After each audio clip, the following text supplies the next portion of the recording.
I'm Jennifer Ashley Tepper. And I'm Joel Iconis. And on today's episode of the Album Podcast, we're going to be talking about Haddonfield, 15 years later, for Judith. This is a tune that was inspired by the John Carpenter Halloween film series and the character of The Shape, aka Michael Myers, and you're going to hear all about that and more on the podcast. This is a song that was not written for Smash, but did almost appear in Smash and was in the concert version of Hit List. As performed on the album by the great Jared Weiss, it is a song that you may have heard him sing in concert, but the album version, which we've been performing recently live, is huge and big and a showstopper and like you've never heard it yet. Yeah, and I think that out of all of the songs on the album, this one definitely has one of the more interesting backstories. And so give it a listen. Find out. Happy Halloween. It's not Halloween. It is in my heart. Neighbors still all look the same. They peer from back behind a drape. To them I do not have a name. Haddonfield, 15 years later, for Judith. Correct. One of the most cumbersome titles on I didn't the realize record. this. You like the name Judith because that's also a character in Love and Hate Nation. I do. I love the name Judith, but the Judith in question is Judith Myers. Yes, I did different not, Judith. I did not name her. Right. But yeah, so this song is a song that is, like many on the album, inspired by a film, and it's a horror film, and it is Halloween. And I wrote this song. I wrote it specifically for my Halloween concert at the Beachman, and I wrote it for myself to sing at the top of the show, and A costume probably falling off of you or something. with the costume falling off of me for sure. I don't remember what. Oh, I was a pilot. I was a pilot. For a few years of the Halloween show, my Halloween costume was whatever they had left over at the Penn Station Kmart the morning of Halloween. Yeah. And so that year I got pilot. Makes sense. And so Haddonfield is essentially told from the point of view of The Shape, aka Michael Myers, who has come back to Haddonfield 15 years after he murdered his sister and then was sent to an asylum. And it's not like I think Halloween should be a musical. It is not like, even if it was a musical, this is a song that would be in it. It's just sort of this idea of it's using the framework of Halloween and the character to tell a story about someone returning home after a long time. And so like this is another song that feels like just as autobiographical for me as, some of the ones that are about like musical theater writers writing, Sure. And so it's just this idea of like going back to the place where you're from, and in the case of the song and in my case, the suburbs, returning there and having it feel the same but different, and after having sort of a seismic life change or event or something, and you go back and it's like, what are the things that you're still obsessed about and what are the things that have moved on without you, and the sort of, again, the kind of like the toll that, nostalgia and the, looking back takes on the present.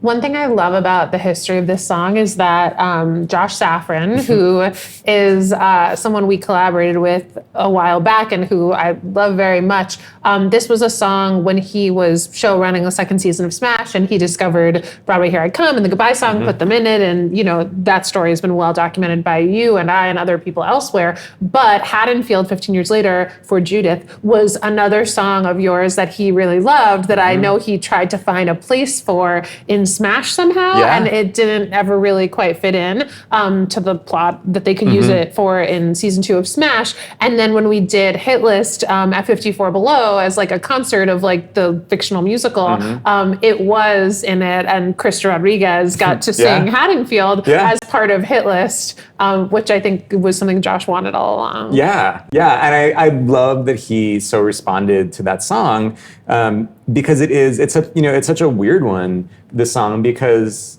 as much as it is about all the things that we're talking about, and it is about, sort of returning to a place where you used to live and your relationship to it and the place's relationship to you. It is also like literally about the movie Halloween. It's like it really does work in both ways, and it's the sort of what happens in the song is really it's what happens in the movie where Michael Myers escapes from the asylum and he puts his mask on, a literal mask, and he goes to Haddonfield and the line where he talks about the neighbors, as they look at him, he says, I'm not a man, I'm just a shape. Which, literally in the world of Halloween, like the name of that character is actually the shape. That's what they call him. And so it was, it actually, like, Josh digging the song so much and relating to the song so much was one of the things that made me feel like, okay, what I'm trying to do is actually working. Like this thing, my intention with this, which wasn't just bullshit, was to actually write a real song that if you happen to know the movie Halloween, great, and could be excited about how it relates, but you don't need to in order to like get the song. Him like, is like, okay, I think I'm doing something all right with this. At some point, we should have a Halloween, though, where we watch all the movies that you've written songs that are inspired by. Because, like, I haven't seen half the movies either. Like, to me, like, Norman is my jumping off point, for... It's great that they work out of context, if you haven't seen the movie. I think so, yeah. And I mean, I also like, but the movie, so in the movie, all of these movies inspire the songs, but, with Halloween especially, it's like and the Halloween theme is obviously referenced in the sort of underscore of the song, the orchestration of the song, and the sort of lurking dread of that movie. I love that movie so much, and what I love about it is the way it makes the community feel simultaneously comforting and sinister. Half Halloween takes place in the daytime. It takes place Halloween Day, and you sort of get the like, these teenage girls. They're in their car riding around, and they're smoking pot, and they can't let the dad see. And people are going to the market, and they're shopping, and you sort of get this small town life that even though we know it's a horror movie, you're sort of seduced by it, and it feels comfortable, and it feels really nice, and it when I look at it makes me nostalgic for my own high school experience, even though I did not have that high school experience. I look at Halloween and I'm like, oh man, remember when we were just driving around? And it's like I did drive around, but I didn't have that, but it feels like that.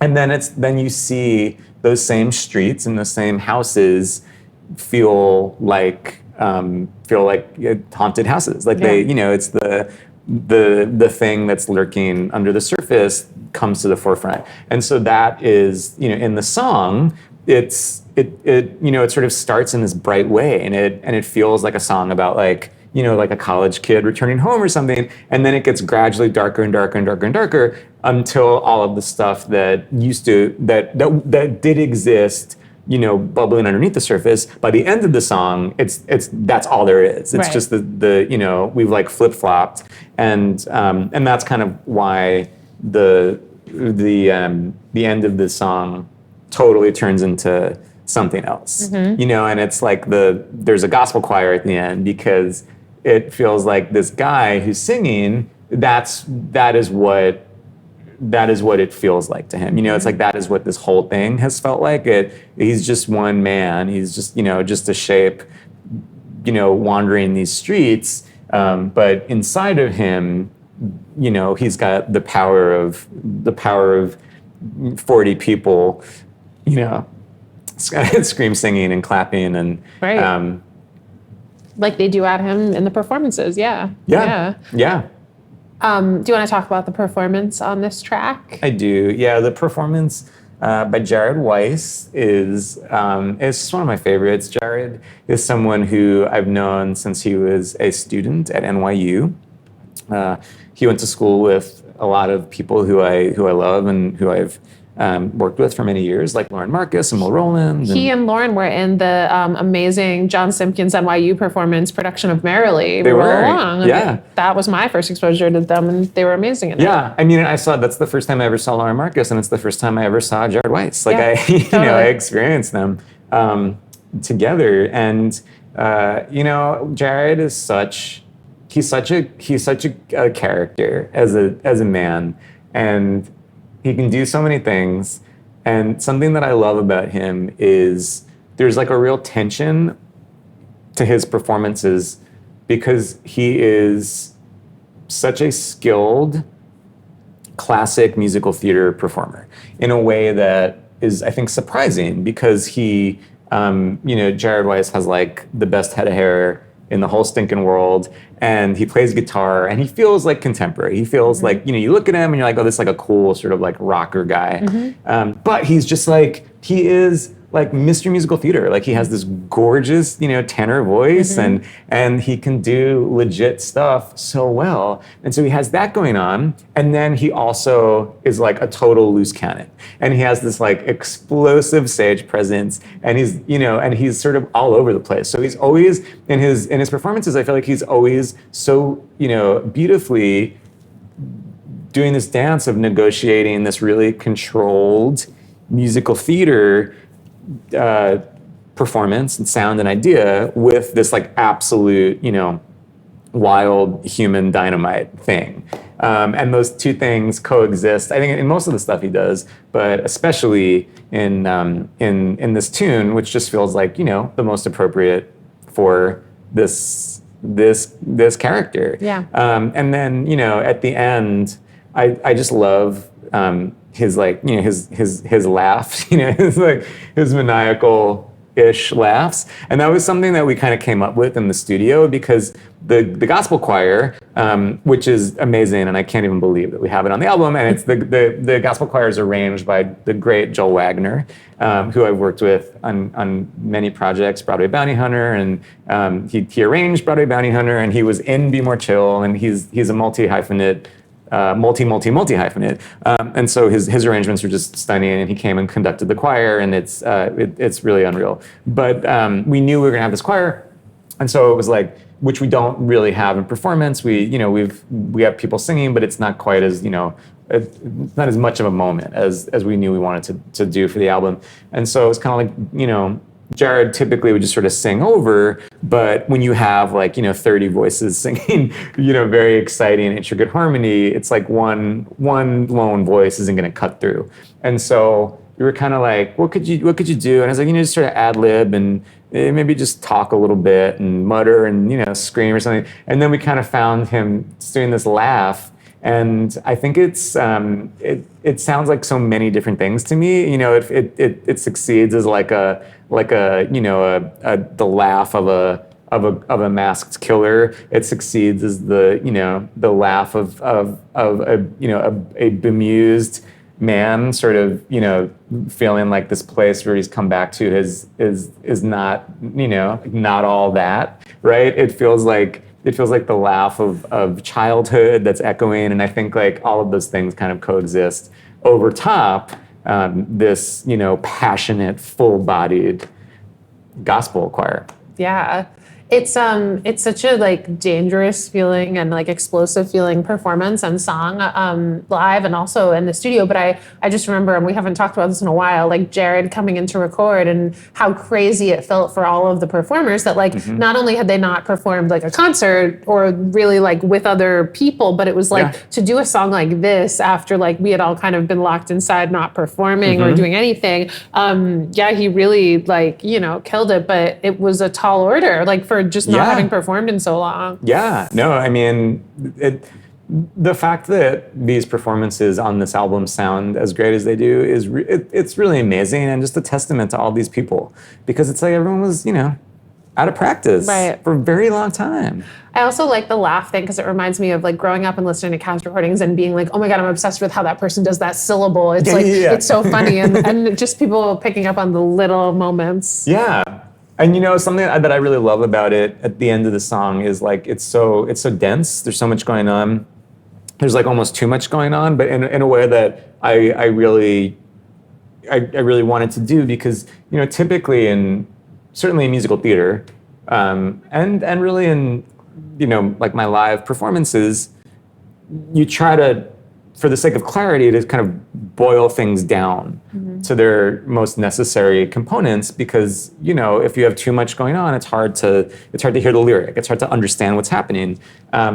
Something that I love about recorded music is you don't need that clarity. You don't need to have things totally make sense on the first listen. And in fact, like many albums that I love are albums that reveal themselves over time, because just by nature of what it is, you're supposed to revisit things. And the hope is that you hear more and more things the deeper you get into something, because the more you start, you're familiar with this vocal line or this melodic line or something that allows you, it frees you up to hear this other thing that's been happening the whole time. It's been right there, but you just heard it. And so there's lots of moments like that on this album where if it was on a stage, if it was a musical, I would want to strip it back and, and simplify.